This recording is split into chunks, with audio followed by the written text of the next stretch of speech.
Всем привет! И о чем я хотел поговорить с вами, о том, что будет в 2020 году.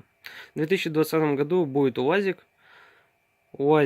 будет чиниться, вот та буханочка, потому что застучали гидрокомпенсаторы. Надеюсь, очень надеюсь на это. И очень надеюсь, что ремонт, в общем, движка, вот то, что чтобы не стучал и не сало масло с этим, как его, с тосолом, выйдет примерно 10 тысяч. Надеюсь очень на это. Ну, если даже больше, конечно, максимум 15. Хотя бы, чтобы 15 максимум было. Вот. В общем, после ремонта, ремонт будет записан на видосе по-любому.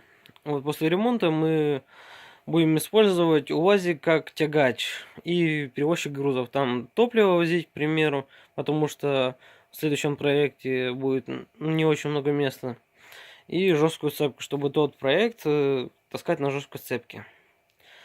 В общем, вот такие вот планы на 2020 год. Если, конечно, меня комиссуют, то я, как и после армии приду, сразу начну искать работу и буду работать, чтобы был какой-то бюджет для канала. Так что всем спасибо за просмотр, всем огромной удачи и мне.